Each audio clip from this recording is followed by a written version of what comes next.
final reader for the night, which is Shelby. And they'll be reading their piece Small Hands and a Future in Kleptomania, which won our winter writing competition. Yay! So the judging panel was made up of our exec team and Sarah and Rowan, and we're all here to celebrate you and your special win. And I've just realised that I forgot the Avid gift card, which was like my one job as the prize. So if you come and see me after, I will hook you up. But by way of introduction, Shelby is part writer, part tea drinker in her second year of creative writing. Her writing is inspired by a bizarre love of both absurdism and romanticism, meaning it's often cynical, but never about subjects. In the end, she is driven on by the eternal struggle to get the better of words. Please welcome Shelby.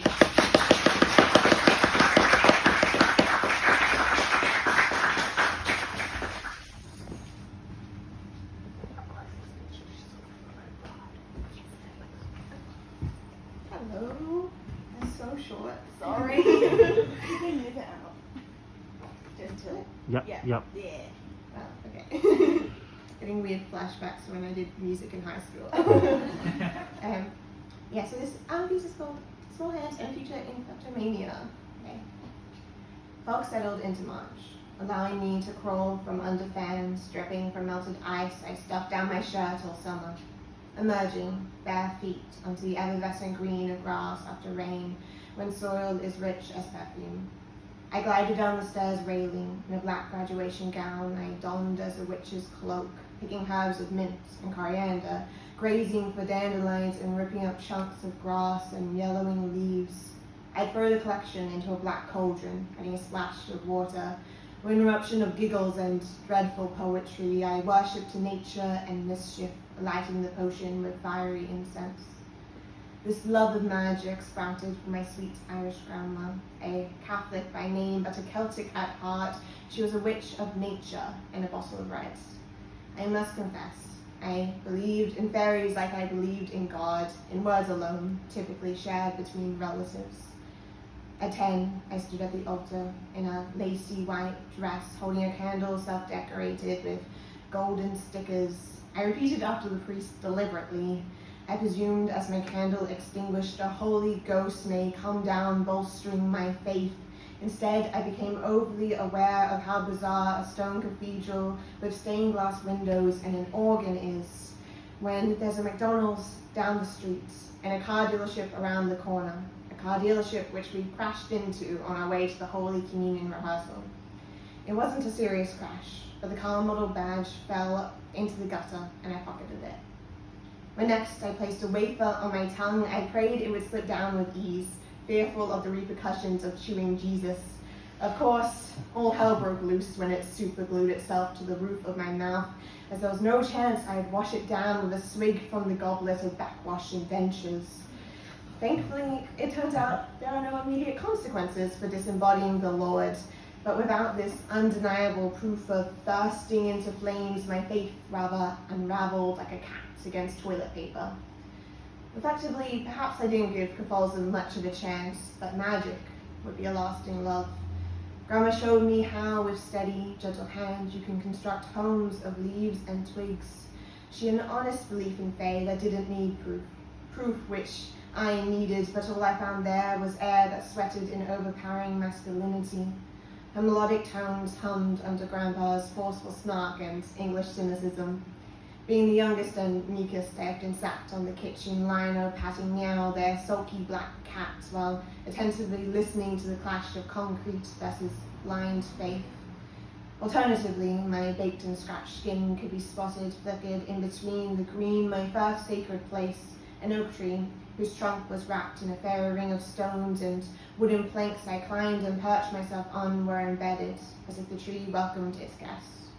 Planted by my great-grandma, to establish this land as home, it held the promise of growing large enough to build from its woods. She relocated from Sheffield, England to Australia in the 70s after her husband passed, moving into a quaint home with his son, his wife, and 3 rowdy grandchildren.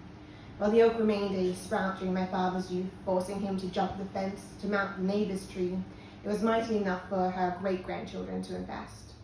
Everyone returned to the oak in the winter of 2005, The adults gathered in the kitchen while the children were shooed into the garden, submerging ourselves in make-believe.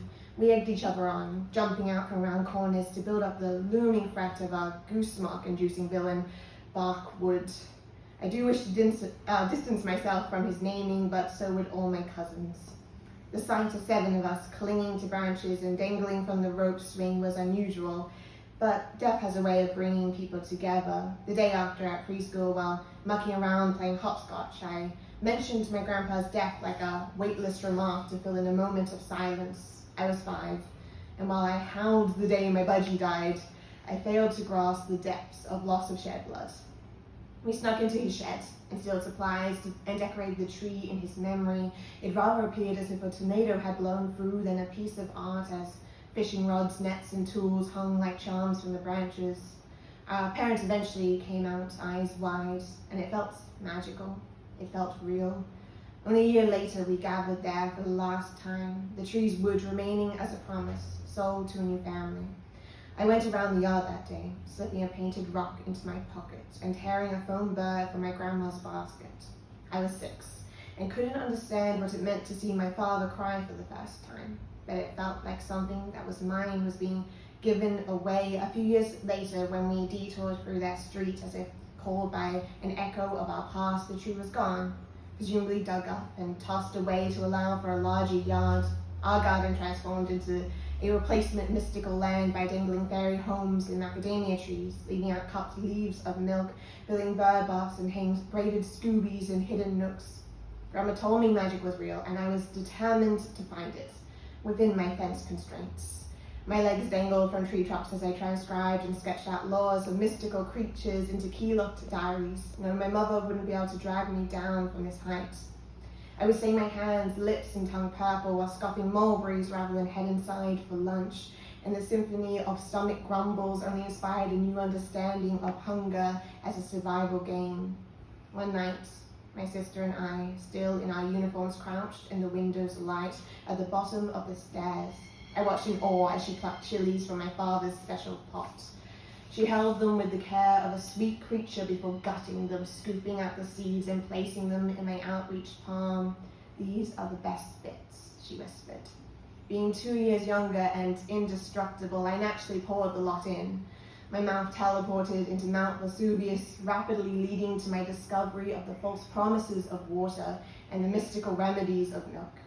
But not even this could shake my unyielding desire for mystical truths. It would fade unobserved into the recesses of my mind as I grew, stored within items slipped into backpacks. Those little things I collected, they multiplied to counteract my dwindling connection to magic, now locked away in boxes under winter coats and unmatched shoes, but never tossed out. I even hold on to old best friend necklaces, dangling them from window frames as cursed items that must only be returned in death.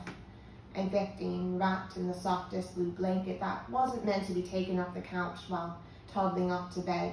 I turned back to my mother, who was idly watching one of those crime shows that all have variants on the same name, and I asked her, "Why do you call yourself a Catholic when you don't go to church or even read the Bible?" Because that's not what faith means to me. What does it mean? That when I'm in need, I can pray. 15, blood into 20, and Grandma's magical heirloom detonated in all the wrong places.